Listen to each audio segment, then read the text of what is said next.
Assalamu alaikum everyone. I hope you are all well. Well, I'm good too, alhamdulillah. I'm here again with another session with another speaker, and today we are going to talk about the architecture history of Lahore, a very important topic and a very honorable topic, or the history that we own as Lahori. So I'm just very amazed. I'm just very glad to introduce it to you people. So the speaker today is Asad Anwar, architect Asad Anwar. He's an architect. He's a traditionalist, and he's a heritage. He's a strong advocate for heritage conservation. He's running his own firm in Lahore by the name of Mimar Design Studio. And as he share his passion about architecture and his passion and aspiration for his career in his words, he says that I strongly believe in the production and preservation of our built heritage, culture, and historical sites and settings, upholding the constitution that heritage and culture should be developed and preserved for national identity. And what we talked about this in this session was that he shared a lot of historical aspects of the eras, the rulers, how different rulers brought with them the architecture elements, the architecture buildings, and the functions they serve for. And it's very important to know about the history from this aspect because this is what holds the identity of any city, because these are the most prominent factors, the most prominent built areas that we see in any city, and they hold a great importance in the heritage. And let's just dive into the presentation that Asad is going to share with us and learn about the architectural history of Lahore. I hope you enjoy this video. I hope you enjoyed this session like I did. So just share your feedback with us and enjoy the episode. Thank you.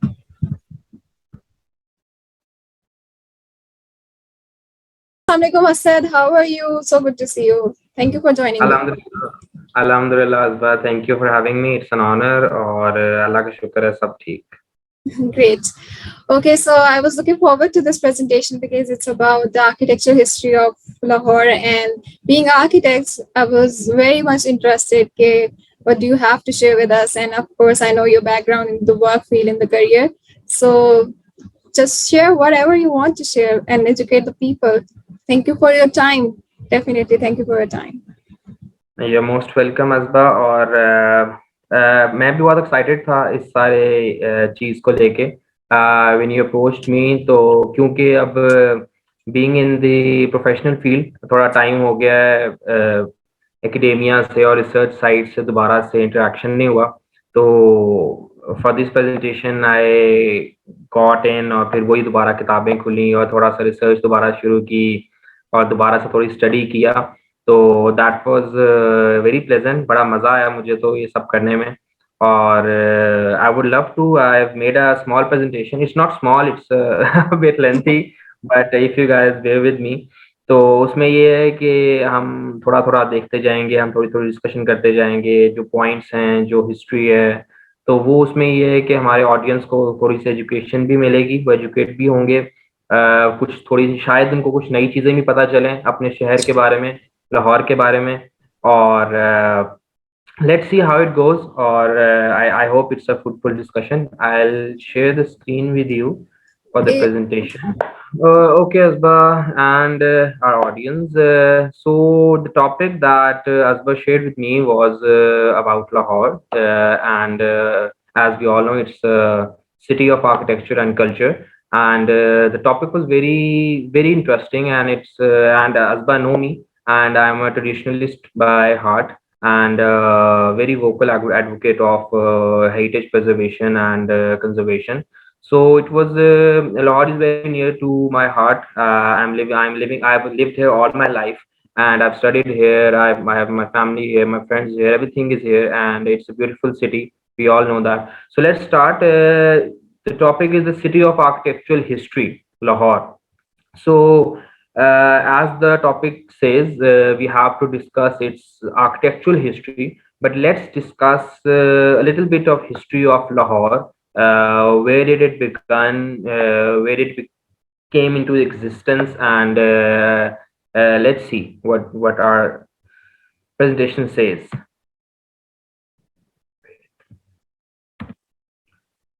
So yeah, learning a plant that grows in all climes.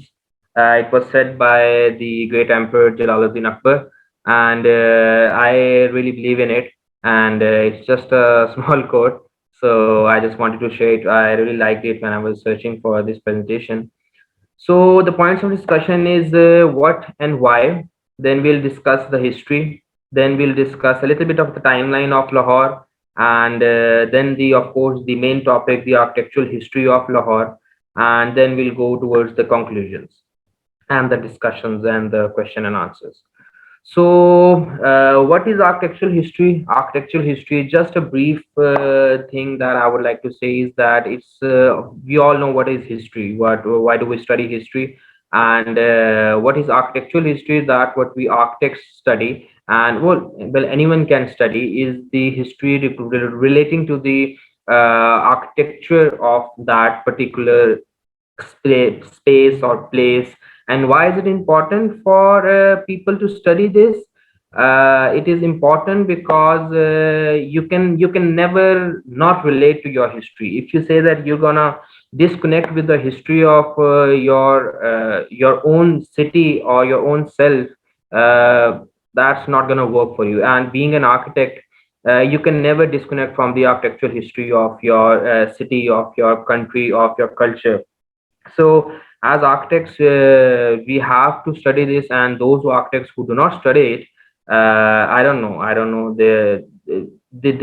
know how they can develop their own unique style, and I don't know how they can work in the contemporary world without studying their own architectural history.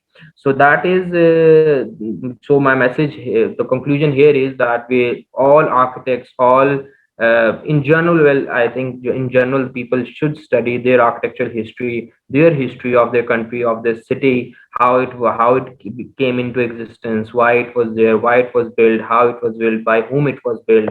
So let's move forward. History of Lahore. So it might come as a surprise to many of our listeners, but Lahore is a very ancient city.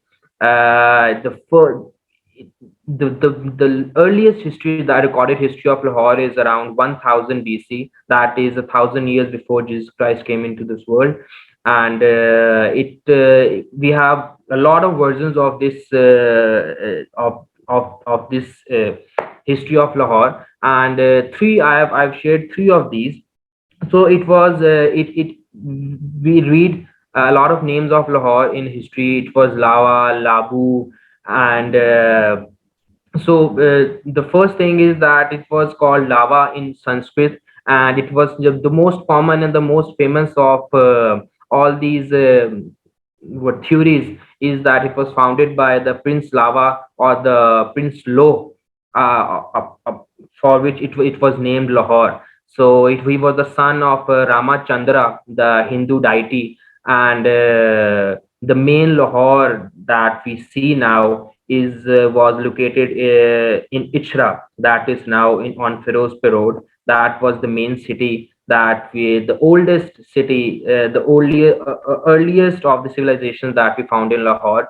Another surprising thing is that in the second century, the Egyptian astronomer who was traveling around the world, he mentions that he found a city named by Labu around the Indus River, and it was a very prominent city of that time. It was surrounded by rivers, and it was a trade route, and he says very pleasant things about Lahore. And the oldest founding mansion appears in Hud Alam, yes, the region of the words, written in 982. That is AD, BC, sorry. In the documents mentioned, Lord's non-Muslims, impressive temples. Even if you see that in 982 BC, they are talking about Lahore having beautiful, impressive temples, large markets, and huge orchards. So the architectural history of Lahore is not recent, as we all think that when we talk about the architectural history of Lahore, we think it's we immediately the Mughals come into mind, the British come into mind, the Sikh architecture comes into mind, but we have a lot of history that unfortunately they didn't survive the test of time. But as we can see in these authentic sources, that we find mentions of the city of Lahore, having beautiful temples, large markets, huge orchards, few major markets around the dwellings. So it might come to surprise to many listeners, but it is true. So a brief timeline of Lahore. Lahore is as old as 2000 BC, 1,000 years. We have a thousand. I've just mentioned 1,000 years old mansions of Lahore. It is as old as Rome. Rome was 2,000 years, is an old 2,000 years old city. Lahore is might be older than Rome. So we have a few. I have lined down a few civilizations that have been here. And first was the Hindu period, that was the 10th century. Then comes the Ghaznavid period, that is the 11th century. The Delhi Sultanate, the 13th century. Then comes the famous Mughal Empire, the 16th century. Then comes the Sikh Empire, 19th century. The British Raj begins in the 20th century, and it ends in the 21st century with the independence of India and Pakistan. Hindus were here from the start. They This land belonged to them. It was their motherland.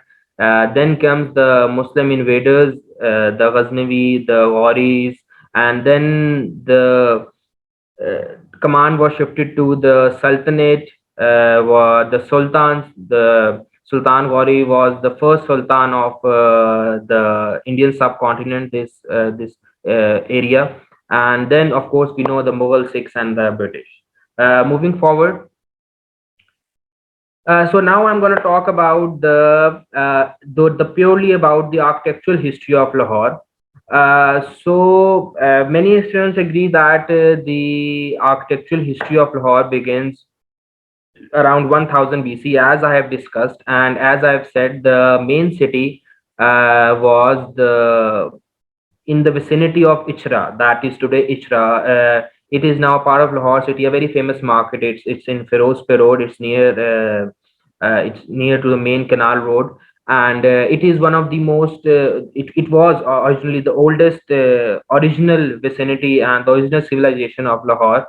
And interesting thing is that the Lahori Gate that we still have today, or we have the ruins of it, was directed towards the Ichra market, and that is why it was called the Lahori Gate, because Ichra was the original Lohari or Lohar.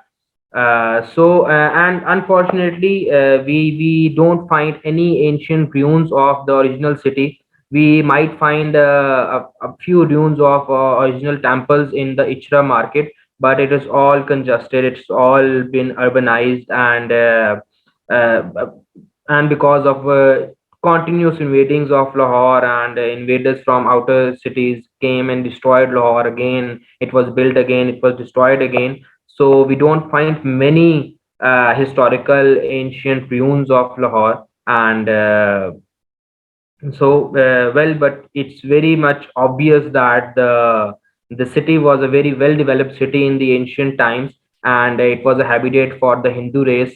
And there were a lot of temples and markets, and a lot of things were happening here in the ancient times. So we are around like 1000 BC. So another important thing, we don't find a lot of architectural history from the Sultanate period, because the sultans mainly developed the Delhi or the Indian side of subcontinent. But one thing I would like to mention here is that so when Sultan Ghazni when he invaded Lahore or India, he appointed Malik Ayaz to as the viceroy or the minister of Lahore. And what he did was obviously Lahore was pretty much destroyed by the Ghaznavi invaders, and he built the original fort.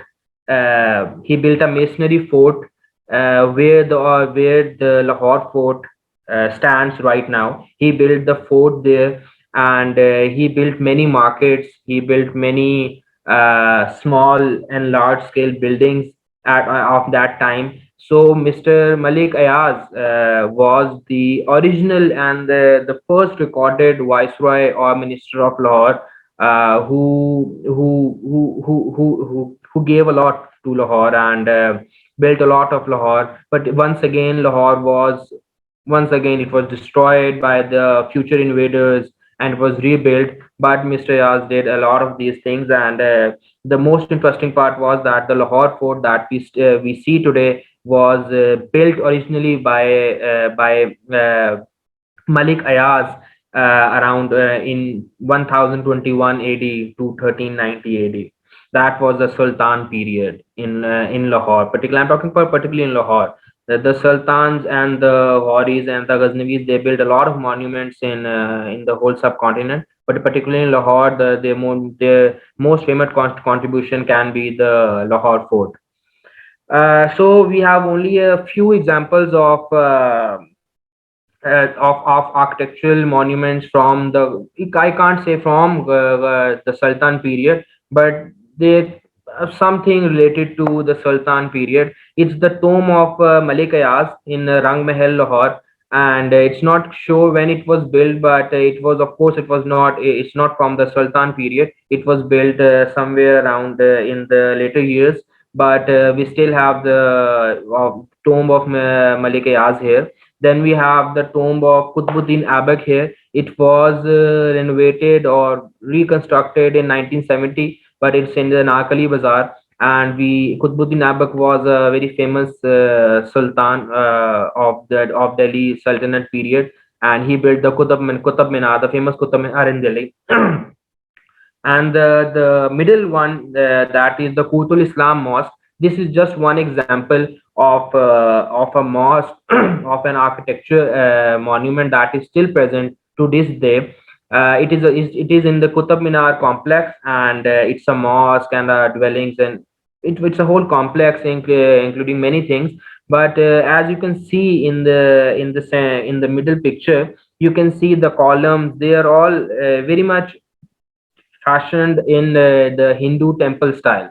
So when the sultans came into the Indian subcontinent, they adopted the Indian architecture elements, and they brought some elements from the western side of the Islamic Empire, the Turkish side, the Arabian side, and they brought some arches, some domes, and they mix and matched all those elements, and they started making their own architecture. So that is just one example that I wanted to share, that how they evolved the architecture of this region into their own, and we'll see with this presentation that how it evolved, and there are many examples of that evolution in Lahore, and we can clearly see that, and I hope that our audience will see that today and understand most of it. So moving forward, this ends the Delhi Sultanate period, and the Gharis, the Ghaznavis, all are gone, and now enters Babur, the Zahiruddin Babur, the founder of Mughal Empire. He came from he's from the Temur lane. He's a descendant of Temur, the Mongol emperor, and he came from the west from Afghanistan, Turkey, Iran, and he invaded India, the that time subcontinent. So once again, it was surprising to me. I never read it before, but Babur was not a fan of Indian architecture, and he was not a fan of Indian people. He was not a fan of Indian architecture. He was not a fan of Indian or subcontinent's weather. So what he did was he expanded his empire. He fought some wars and occupied more territory, and he didn't build anything. Actually, there's only one architectural monument that we can date back to Babur's time, and that is the Takhte Babri, that is in Taxila. It is near Lahore, but that is the one and only monument of Babur in the whole subcontinent. Humayun, his son, once again didn't do much, and the first emperor that is most prominent in the architectural history of Lahore is Akbar, and we'll move towards that. Before that, I would like to mention this one monument, that is the Baradari of Kamran, the Kamran ki Baradari, that what we call it in Urdu. It was built. It is the one of the most oldest and the earliest monuments in Lahore. It was built by Kamran Mirza. He was the brother of Humayun and the son of Babur, second son of Babur, and he built that Baradari. It's towards the Ravi River, Shadra Bagh, that side of the old side of Lahore, and it's still present. It's not in very great condition, but it's still there. We can go and see that, and it was very fascinating that it is the most it is the oldest Mughal monument in Lahore at the present, and I never knew that Kamran was Humayun's brother. That was also very interesting. So at right now it's just lying there. It's not much is happening there, but you can still go and visit it. It's very pleasant there. So Akbar, then comes Akbar. Akbar, the great emperor, he was the one who shifted his capital to Lahore. His first capital was Fatehpur Sikri, and he moved his capital from Fatehpur to Lahore, and that is the time when Lahore became a very prominent city in the history of subcontinent. And there, what the most famous, the most I would say the interesting monument in Lahore is the Lahore Fort, and he was the first one to rebuild Lahore Fort, what as we see today. And of course, it was revamped and it was refurbished and it was expanded in all those coming emperors in throughout the reign of Mughal emperors, but he was the first to develop Lahore Fort as we see it today. He also developed Lahore, and a lot of his monuments, a lot of his markets, a lot of his development projects are still present. We can see those projects, and out of all those are the Shah Almi Bazaar and the Akbari Mandi, the famous Akbari Mandi. He developed that dwelling, and it was the grain market of the city of Lahore.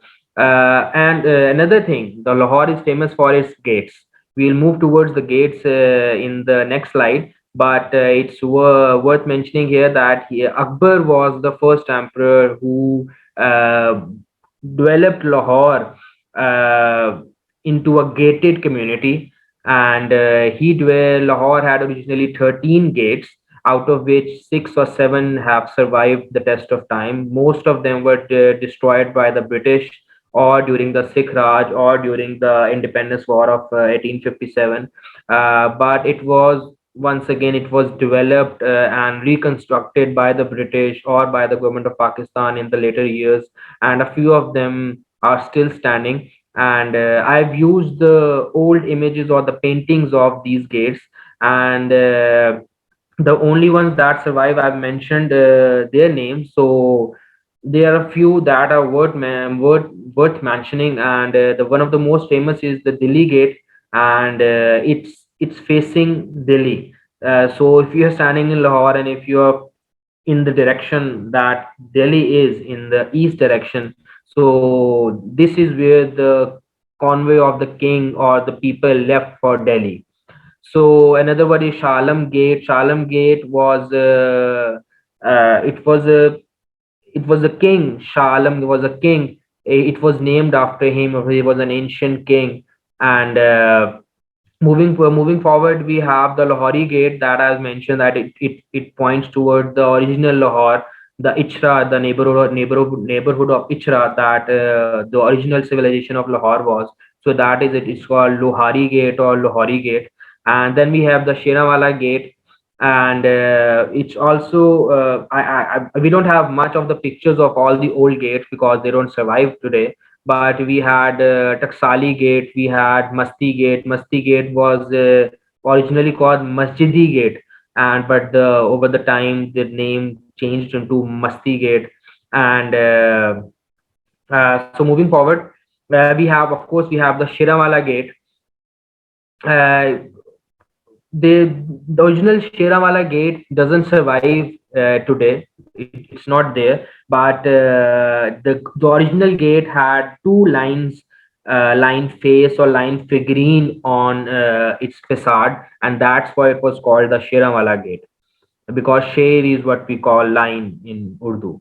So we have Roshnai Gate and Akbari Gate. Akbari Gate was the gate that would lead you to the Akbari Mandi, and Akbari Mandi was a grain market established by Akbar.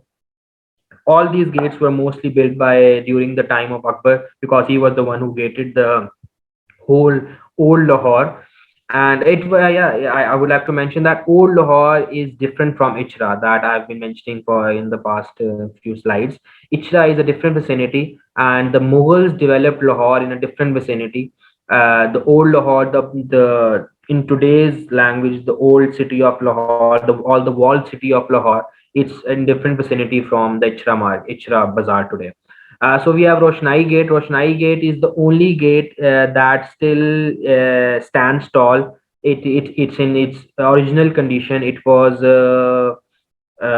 conserved or preserved by the Britishers during their Raj, and then of course by the Pakistani government. And Roshnai Gate is the one that is right next to the Bashahi Mosque and the Lahore Fort.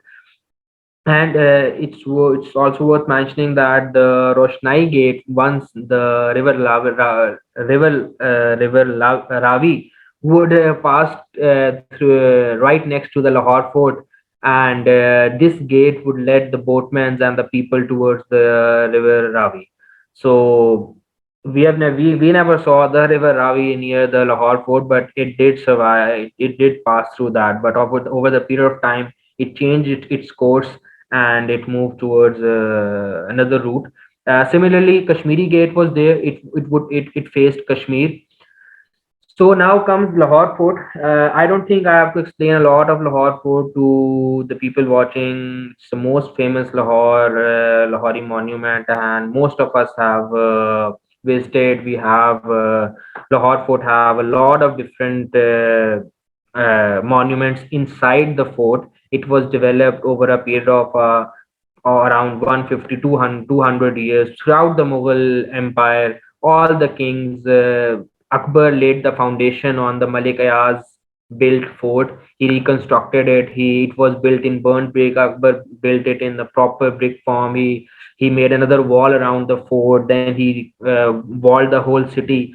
So throughout the time, Shah Jahan built some areas in the fort. Jahangir added some areas. Sheesh Mahal was built. Diwane Am was built. Aurangzeb added a lot of monuments in there. It's in a very brilliant condition. It is kept by the Walled City Authority of Lahore in present times, and it can be seen. It's quite big. It's around I forgot the area of that. It's around 36 hectares, I think. And so let's moving on. I think what we can see here is we can see different monuments in Lahore Fort, and the first picture on the top left corner is the main gate of Lahore Fort. It's the main most famous the part of Lahore Fort, one of the most famous parts of Lahore Fort, and it is called the Alamgiri Gate. It's facing the Bashahi Mosque, and it was built by the one of the last great Mughal emperors, the Aurangzeb Alamgir. And from this we can see that how it was the foundation was laid by the earliest of the Mughal emperors, and one of the last Mughal emperors after a span of ruling subcontinent for 200 years. They kept on adding in the glory of Lahore Fort. And the second one is the Moti Masjid, and Then we see the Sheesh Mahal, the part of Sheesh Mahal, and then in the right bottom corner we see the Diwane Khas. So all these monuments, they were added by during Akbar time, Jalaluddin Akbar's time, Jahangir's time, then Shah Jahan's reign, and then ultimately the uh, in Shah Alamgir's time. And even after the end of officially the end of Mughal Empire, the subsequent rulers, that is the Sikh Raj and the British Raj, even they kept on adding in the glory of Lahore Fort, and they kept on adding their own monuments, their own uh, parts, small contributions in the Lahore forts. It has a lot of history, and we can discuss a lot in Lahore Fort, but it is one of the most, or I can say the most important monument in Lahore, and it has been declared as a UNESCO World Heritage Site. So it's an honor that we have an amazing monument, a complex of monuments in Lahore, and we, of course, the people in Lahore cherish that. Uh, after this, okay, so now we have to understand what the Mughals did was over the period of the next 200 years in Lahore. We obviously were talking about Lahore. What they did was they didn't stick to one typology or one architectural typology of buildings. They build tombs, they build mosques, they build education institutes, they build baths, or we call them the hammams. They build, and then we have even further, we can divide them. We have the royal tombs, the graveyards of kings and the queens. We have the tomb of Jahangir in Lahore. We have the tomb of Noor Jahan in Lahore. We have tombs of relatives of the emperors, Asif Khan, and some other prominent ministers who were in the royal court. And for example, we have the tomb of Inarkali here. And then we have the people's mosque, the mosque that were designated to people, the people of the Raya of the emperor. And then we have royal mosque, that is the Bashahi Mosque, or some a few example Moti Masjid, that were designated for the royals, the emperors, the kings. They would go and pray there. So I have there are a lot of monuments that some of them are in the are in good position. Some of them are, unfortunately, they are in ruins, but I have selected a few of them that covers the typology that the Mughals built in Lahore. So we start from 1614, the famous Mariam Zamani Mosque. It is one of the earliest mosques that was built by Mughal Akbar. It was built after his beloved wife, Mariam Zamani, and it is one of the earliest examples of Mughal architecture in Lahore. So it's very significant that we still have the mosque. It's not in very good condition, but it's still working. People go and pray there, and even at that time, it was given to the people. It was in the walled city of Lahore, and people used to come and pray there. And still, it's a place where people gather in happiness and in sadness, and it's still giving out for the purpose that it was built for. The second very prominent example of Mughal architecture, and it is very fascinating. It was built for Anarkali, and she was a Kaniz in Akbar's court, and she was executed for being in love with Prince Emperor Jahangir, Akbar's son. And Jahangir built this tomb in her memory, and it's still there. It's still there. It's still in the walled city of Lahore, and the purpose of adding the Anarkali's tomb in this list was that the Anarkali tomb have seen many conversions in the during the Mughal Empire. It was the Anarkali's tomb, of course. In the Sikh Empire, it was Maharaja Ranjit Singh's courtroom, and in the British Empire, it was converted into a church, and later in the post independence time, it was converted into an office.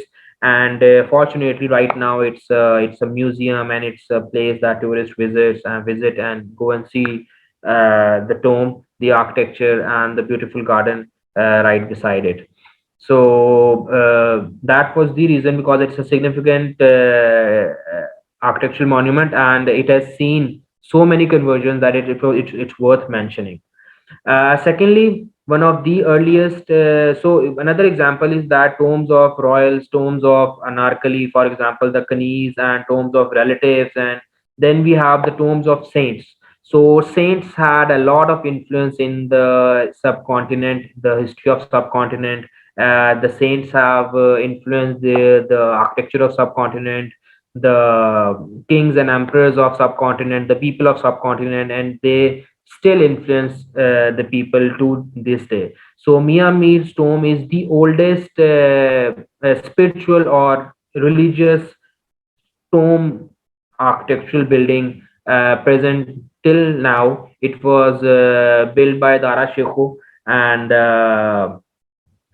son of Shah Jahan. So moving forward, we have the Shahihama. It's right next to it's right next to the Delhi Gate. As soon we enter the Delhi Gate, it's right next to that. It's another example of what kind of architecture buildings the Mughals built, and we can see this was inspired from Persia. It was an hammam. The Persians used to build these hammams, and the Mughals built this hammam for the royals. They were different baths in this place. Now, in today's world, we have massages, saloon, and the spas and everything, resorts like that. The old people, the Mughals and the Persians had these hammams, and this hammam had different halls, different rooms. It was designated for the women, for the poor, for the nobles, and for the royals. So it's very well maintained. It's right next to the Waziri Khan Mosque and Delhi Gate, and all thanks to the Wall City Authority and the Aga Khan Trust. It is very well maintained, preserved, and you can visit it. It was built by. It's worth mentioning that it was built by Wazir Khan. The it Sheikh Ilmuddin was his name. He was the minister of Shah Jahan, and he was the one who he built many monuments in Lahore. A few of them are on this list, and the most famous one is, of course, the Wazir Khan Mosque. So Jahangir's tomb, an example of the royal tomb. It was built by Shah Jahan, the son, Jahangir's son, and it's in Shadra. So at this moment, it can be called the suburbs of Lahore, and it was Noor Jahan, the wife of Jahangir's tomb, is also there in that vicinity. We have one of the most famous mosques. Uh, we can we'll see the Bashahi Mosque in the coming slides, but it's worth discussing that there they once again Mughal builds different buildings, same functions, but for different people. So we had Wazir Khan Mosque, which was built for the people, and we have Bashahi Mosque, which was built for the royals. And we can see the difference, the scale, the architectural elements, the vocabulary that was used by the architects for both the buildings.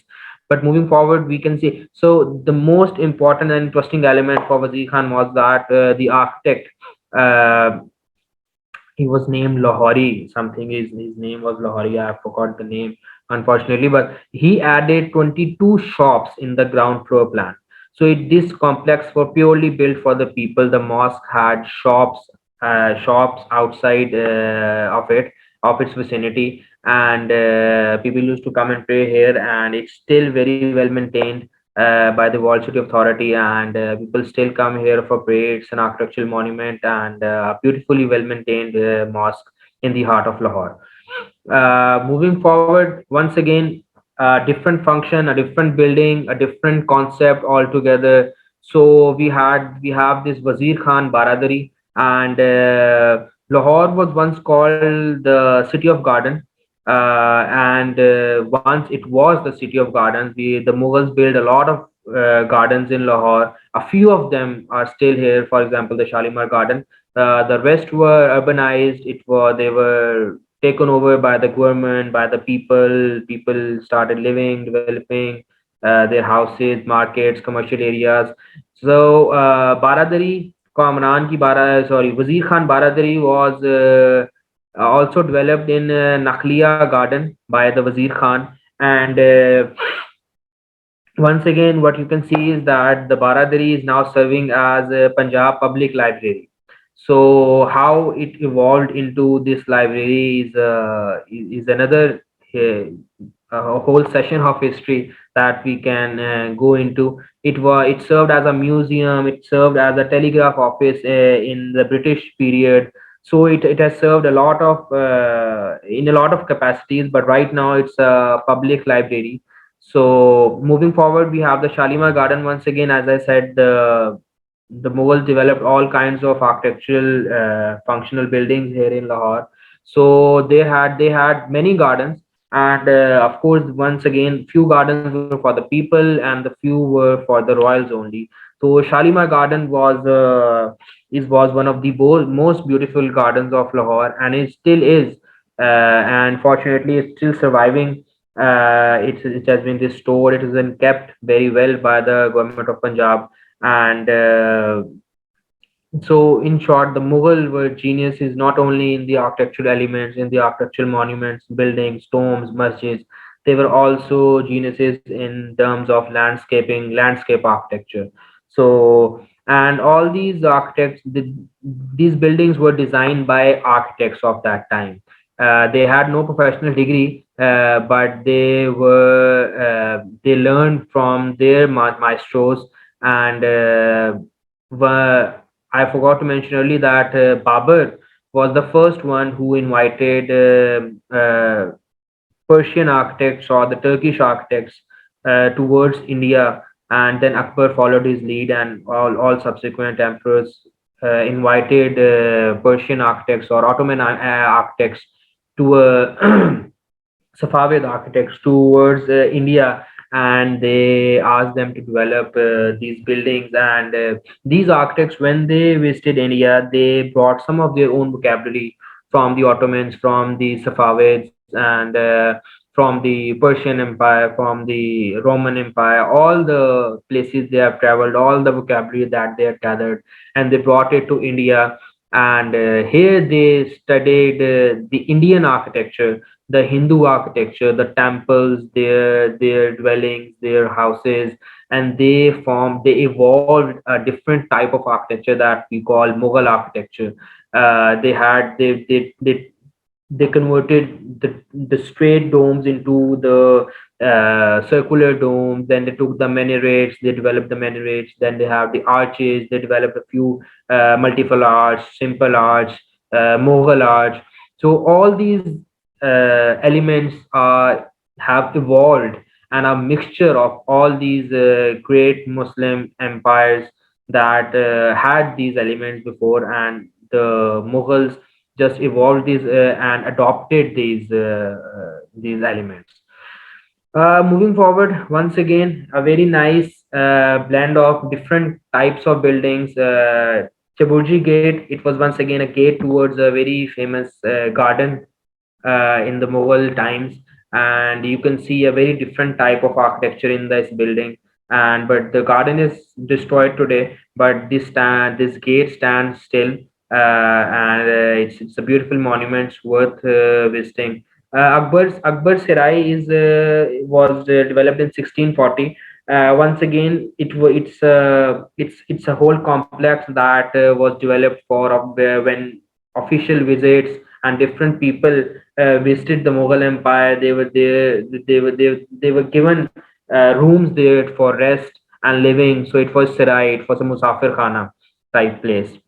It has a big courtyard in it, and it's a worth visiting place in Lahore. Then the one of the last and the most prominent monuments of Lahore, we can call it the face of Lahore, is the Bashahi Mosque. It was developed for the royals. It was a gift from Aurangzeb Alamgir, excuse me, to the people of Lahore. He shifted his capital from Lahore to maybe Agra or Delhi, and the people of Lahore complained that they were not giving the emperor was not giving so much attention towards Lahore and its people. So he gave this mosque as a gift to the people of Lahore, and it's a huge sandstone, third or fourth largest mosque in the world, facing the Alamgiri Gate of Lahore Fort, right next to the walled city of Lahore, and we can see the scale, the beauty of the mosque, uh, built for the royal family, the emperor himself. And this mosque was also, it has stood the test of time. It was destroyed, the minarets were destroyed during the independence war, during the the danga fasad and everything, but it's still there, alhamdulillah. And people visit it every day, and it has been well maintained by the government of Punjab and Pakistan. So moving forward, uh, before moving forward towards the Sikh rule, I would like to add that Lahore has been of immense importance to the Mughal Empire. The Mughal Empire shifted their capital towards the Delhi in the later years, and Lahore was key importance towards. It was the fortress of the west, the western side of the empire, and they built so many monuments that I could not have listed all the monuments in Lahore. It would have taken all day to discuss these monuments. Each of these monuments needs to be visited. They need restoration. They need to be conserved and preserved by the people, by the government. They need to allocate funds for it, and a few of them are very well maintained, as I've mentioned, but majority of them are just getting ruined, but getting ruined by us people, because no one is giving attention towards them. And we'll talk about it in I guess the last part.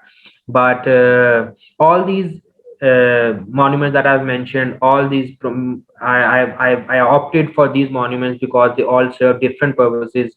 They were all very unique in their own functions, and they very well represented what the Mughal mentality was. They didn't just build houses or masjids or tombs or madrasas. They built everything. All they were here to live. They owned Lahore as their own city.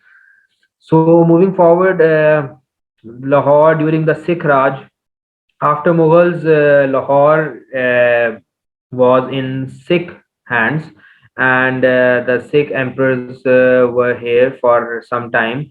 The most famous Sikh emperor was Sher Punjab, Sher Lahore, Maharaja Ranjit Singh, very well respected, very renowned, and a noble emperor, Maharaja Ranjit Singh. He was a famous emperor and Maharaja, and he was hero to all people, Hindu, Muslim, Christians.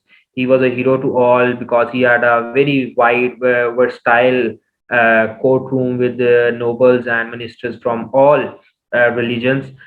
So we have a very wide range of Sikh monuments in Lahore, but I've only opted for two of these. And the most famous Sikh monuments are the Hazuri Bagh and the Samadhi of Ranjit Singh. So, of course, the Samadhi of Ranjit Singh is the place that Maharaja Ranjit Singh, his ashes are burned there, or it's a place for it's in his memory, and it's right next to the Lahore Fort and Bashahi Mosque. And he ruled Punjab, Lahore, and most of the Punjab from 1780 to 1839. And after he died, It was only in a matter of a few years, 8 or 9 years, that the British conquered the Punjab. During his time, the British could not enter Punjab.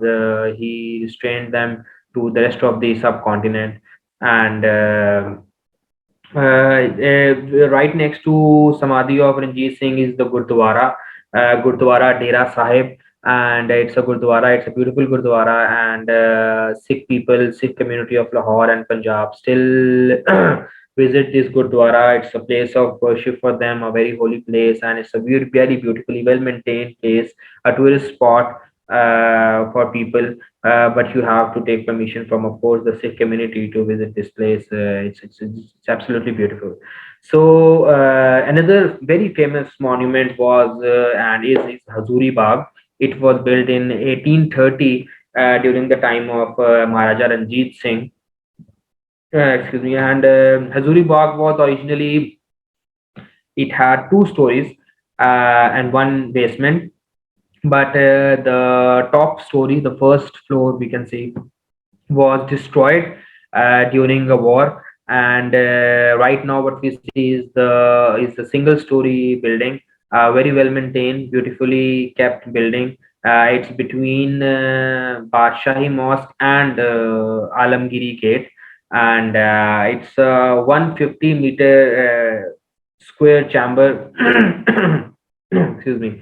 And it's placed right in the center of Char Bagh, four square boxes divided. It's a plan, Mughal Charbagh, Mughal landscape architecture, I can say. It's a complete marble pavilion. It's all uh, coated with marble, beautiful white marble, and beautiful architecture.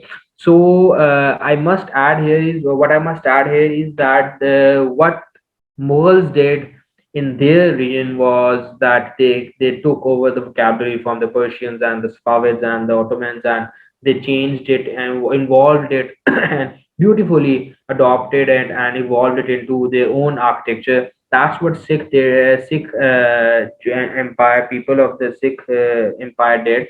They also took many Mughal elements, very many Mughal vocabulary, their small elements, architectural vocabulary, and they molded and they evolved it into their own style. And we can very well see it. It might look in the first glance, it might look as a Mughal building, but as you move into the wall city of Lahore, the main city, you can see the Nor Nihal Singh Haveli and a few other Sikh Havelis and buildings, and they very clearly you can understand the vocabulary used or the elements that have been used are very clearly from the Sikh time. They evolved the Mughal art, the medieval art. They a little bit changed it. They changed the dome style. They changed the minarets. They changed the main elements. They removed the minarets. So I wouldn't complain. They did a beautiful job, and they added a lot of beautiful monuments uh, in Lahore to the skyline of the or the architectural history of Lahore. They have enriched it with their own architectural style. So in the last, we can say, the last people to rule Lahore were the British, and the British came in India as the East India Company in Jahangir's time, and over the period over a period of a few decades, they over a period of century, I would say, would they started gaining capturing land from the Mughals, and eventually the East India Company gave up the Indian subcontinent to the British Empire, the British Raj. And in 1846, or after, you can say, the War of Independence of the 1857, the British were officially ruling India, the whole of the India that is in today, the India, the Pakistan, and the Bangladesh, and the Bhutan, Nepal side. They were ruling all of it. and there were few empires of Marathas. And Marathas were there, the Mysore, the Tipu Sultan, many princely states were there, but in generally they were the biggest rulers or the most prominent rulers of Indian subcontinent. So this is where things get a little controversial in the history of Lahore. What British did was exactly what Mughals did, or the Sikh people did, and what they did was the Britishers brought their own architectural language, vocabulary, elements from all the way from the British England, and they brought it here. They brought the circular arches. They brought the Doric Ionic columns. They brought the pediments. They brought the Pantheon style pediments, and they brought the Palladian arches, and they brought the French windows. They brought all these that all the buildings that I'm going to show you. You can see this is what the Greeks started this type of architecture. The Greeks started that, then the Romans took over, then it evolved. It kept on evolving, the Gothic style, the medieval style. It became the Baroque, the Rococo, all these styles eventually, and they kept on changing, they kept on evolving throughout history, and the Britishers brought this style in India to make buildings that they could call their own.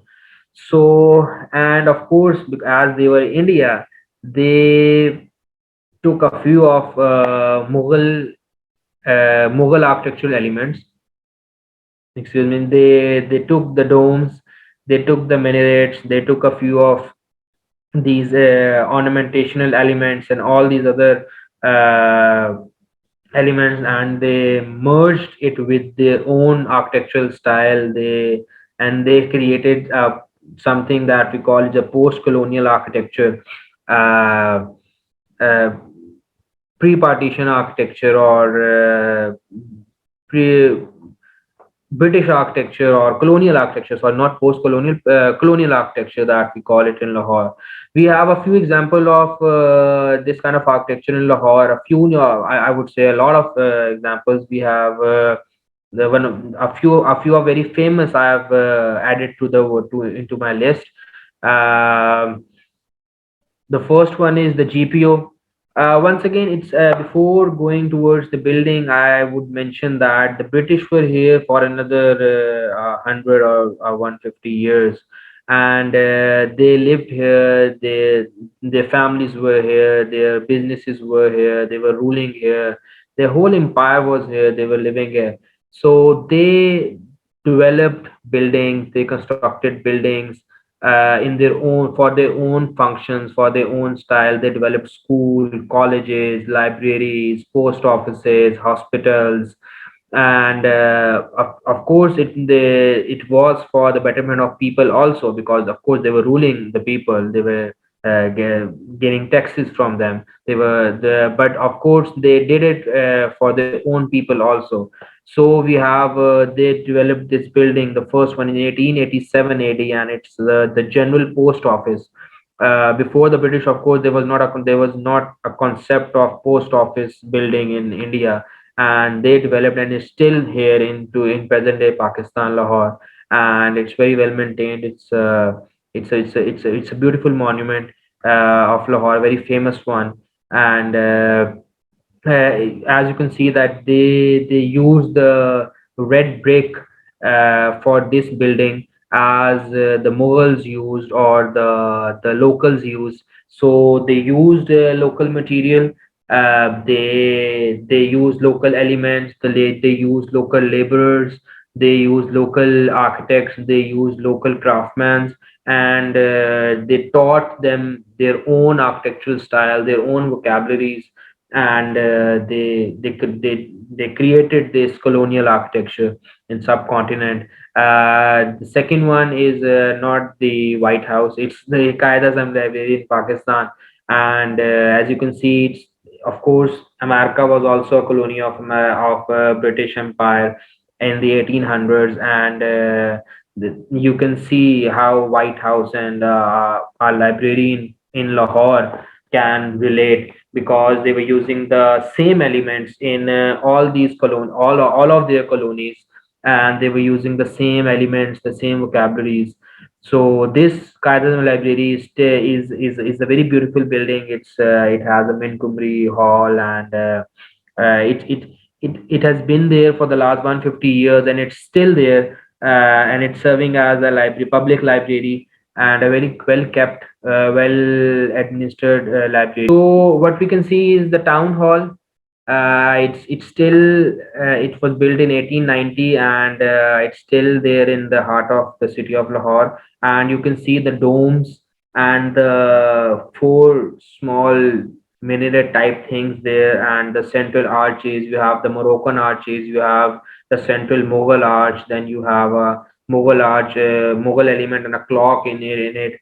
And then you have a domes and small four smaller domes.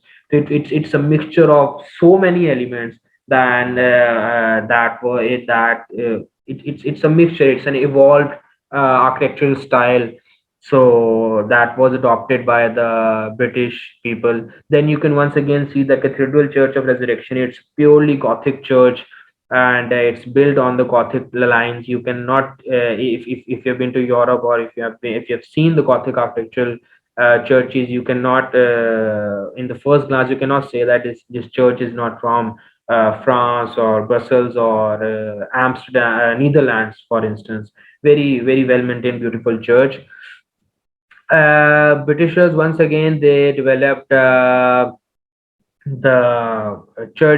developed churches, schools, colleges, hospitals, town halls, libraries, post offices, and I have the wrong picture here, but the Lahore railway station, they developed the Lahore railway station.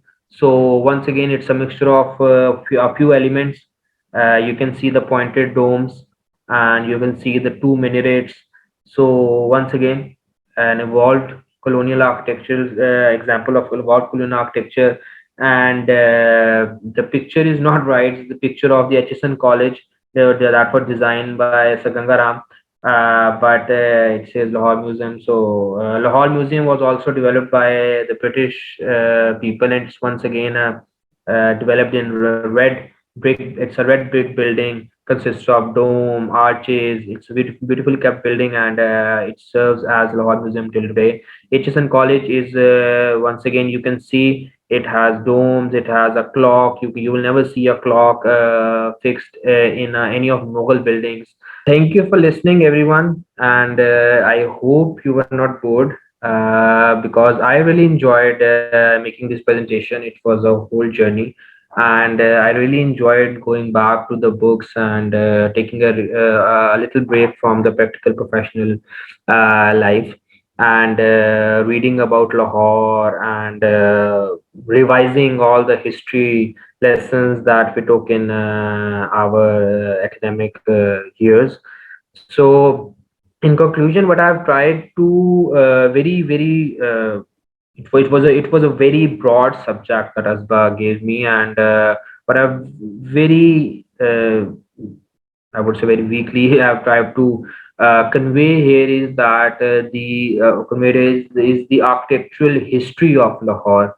What that was the topic. Well, so starting from 1000 BC to all towards the whatever each visitor or the each conqueror of Lahore contributed towards the architectural history, how they had temples in the ancient Lahore, how Ichra was the old Lahore, and how the sultans and the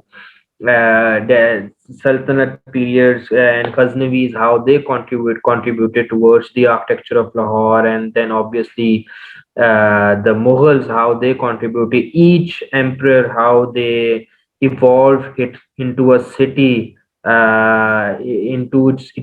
into the city with so much glory, with so much architectural history, with so much more beautifully aesthetics, beautifully aesthetical buildings, and and then the Sikh, how it evolved, with all how the architectural elements evolved, what each conqueror or the visitor contributed, and how it evolved the architecture, how Sikhs took the architectural elements from the Mughals and evolved it into their own, how the Britishers took the elements from the Sikhs and the Mughals and evolved it into their own, and how how Pakistanis or the Lahoris or the or we or us architects, how we can get inspired from these buildings, from this architecture, from this architectural style, from our own architectural history, and how we can evolve it into the contemporary style, and how we can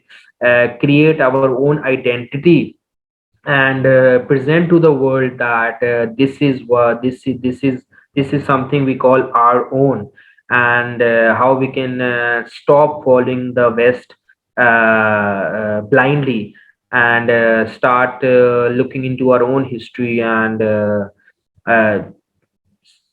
checking why the Mughals did, and why they did that, what they did, and why the Sikh did something, and what were the motives behind these buildings, how they built it, who were the craftsmen. There are so many crafts, there's so many precious crafts that have died in Lahore over the period of time, because the craftsmen, they had no jobs, they couldn't find work, because we gave up on so many crafts, and we didn't own them. So I would say is that I'm not saying that blindly follow what the Mughals did, but I'm saying they get inspired, visit your history, because I don't think a nation can progress if they do not understand their own history, if they do not understand who they are, or what's their identity. So then I don't think that any nation can progress without having their own identity, without understanding what their ancestors did. So that's why I included all of our ancestors, not just Mughals, not just the Britishers, not just the Sikhs, all the way our Hindu ancestors, what they did, what the invaders did, what the each and every person who have ruled Lahore or lived in Lahore or plundered Lahore, invaded Lahore, conquered Lahore. So they all contributed something to Lahore, and that was that is what my presentation was all about. So I think that's it from my end. Thank you, Asba. Awesome. Thank you so much, Asad. I just want to appreciate you on how you have made the presentation. I just appreciate you on the research you have done. It was amazing, mashallah. You have done a great research and you have presented it so well. I was enjoying it, so I didn't feel like interrupting you in the middle of the presentation. I was just listening to it. I was learning a lot of things. It was very insightful and very informative. Thank you so much for your time and for Most welcome. I sharing your knowledge really with us. enjoyed doing it. Thank you. I'm Thank you. glad that you enjoyed yourself. And yes, I was saying Yeah. your graphical presentation was good as well. Thank you so Awesome. much. Appreciate Yeah, I it. would like to add that we are actually lacking in the information and knowing and having the knowledge about our history, our architecture history. However, while studying architecture, even the students didn't know about it. Even we didn't know about a lot of things while studying and while being passionate about the history and about the preservation. We are learning about things now which we must know from the start, maybe like Very as true. being, I think the children must be allowed to visit these areas. They must be taken, the trips must be taken to these areas. It is very important, like if we want the children to value our cities, our architecture, our historical aspects of our any city, we must take them to these places and just educate them about it so they can have a passion or have a patriotic spirit in them, and just it's kind of something that they can find interest for their careers in the future as well. So this is something that we were willing to achieve through this presentation, and I am glad that you have nailed it. Thank you so That that much. that that. You're most welcome. It was amazing, and I completely agree with you. It's about time that we identify ourselves, and we identify ourselves to our next generations. Just how the West is doing. They are showing their ruins, their ancient, their ancestors' works to the world, to their own to their own generations.